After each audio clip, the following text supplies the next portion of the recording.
আসসালামু আলাইকুম রহমতুল্লাহি ওয়া বারাকাতুহু। সম্মানিত প্রিয় মুসলিম ভাই ও বোনেরা, আর ইসলামিক টিভির পক্ষ থেকে সকলকে জানাই আন্তরিক মোবারকবাদ।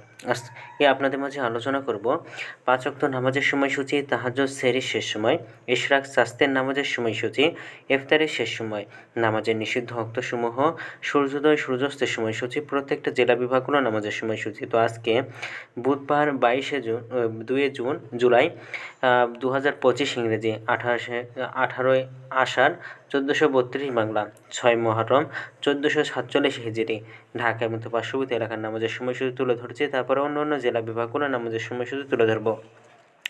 আজকে ঢাকা এবং তার পার্শ্ববর্তী এলাকায় তাহাজ্জুদ এবং সেহরির শেষ সময় হলো 3টা 47 মিনিটে। ইফতারের সময় সন্ধ্যা 7টা 1 মিনিটে। ইশরাক এবং চাস্তের নামাজের রক্ত একই সময় শুরু হবে, 5টা 31-এ শুরু হবে, 11টা 56-তে শেষ হবে। ফজরের নামাজের রক্ত শুরু হবে 3টা 47 মিনিটে, ফজরের নামাজের রক্ত শেষ হবে 5টা 14 মিনিটে। জোহরের নামাজের রক্ত শুরু হবে 12টা 3 মিনিটে, জোহরের নামাজের রক্ত শেষ হবে 4টা 42 মিনিটে। আসরের নামাজের রক্ত শুরু হবে 4টা 43 মিনিটে, আসরের নামাজের রক্ত শেষ হবে 6টা 49 মিনিটে।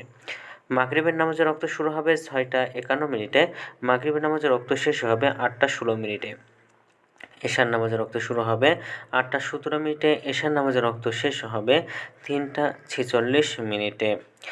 এখন আলোচনা করব নামাজের নিষিদ্ধ ওয়াক্তসমূহ সম্পর্কে। তো নামাজের নিষিদ্ধ ওয়াক্তসমূহ হলো 3টার সময়, সকালে 5টা 15 থেকে 5টা 30, দুপুরে 11টা 57 থেকে 12টা 2, সন্ধ্যায় 6টা 35 থেকে 6টা 50 পর্যন্ত। আজকে সূর্যাস্ত যাবে 6টা 51 মিনিটে, আর আজকে সূর্যোদয় হবে 5টা 14 মিনিটে। এই হলো ঢাকায় এবং পার্শ্ববর্তী এলাকার নামাজের সময়সূচি। এখন আলোচনা করব বিভাগীয় শহরের জন্য উল্লিখিত সময়ের সঙ্গে যেসব বিভাগের সময় আপনি যোগ বিয়োগ করবেন তা হলো অর্থাৎ আপনি বিয়োগ করবেন চট্টগ্রামে 5 মিনিট এবং সিলেটে 6 মিনিট কম করবেন। ঢাকার মতো পার্শ্ববর্তী এলাকায় যে নামাজের সময়সূচিটা রয়েছে সেখানে চট্টগ্রামে 5 মিনিট এবং সিলেটে 6 মিনিট কম করবেন। যোগ করবেন খুলনাতে 3 মিনিট, রাজশাহীতে 7 মিনিট, রংপুরে 8 মিনিট, বরিশালে 1 মিনিট বেশি করবেন ঢাকার মতো পার্শ্ববর্তী এলাকায় যে নামাজের সময়সূচিটা রয়েছে সেখান থেকে। তো আজকের ভিডিওটি পর্যন্ত ছিল, আর এই সূত্রগুলো নিয়েছি ইসলামিক ফাউন্ডেশন থেকে। তো ভিডিওটি ভালো লাগলে অবশ্যই চ্যানেলটি সাবস্ক্রাইব করে পাশে থাকবেন। ধন্যবাদ সকলকে। আসসালামু আলাইকুম রহমতুল্লাহ।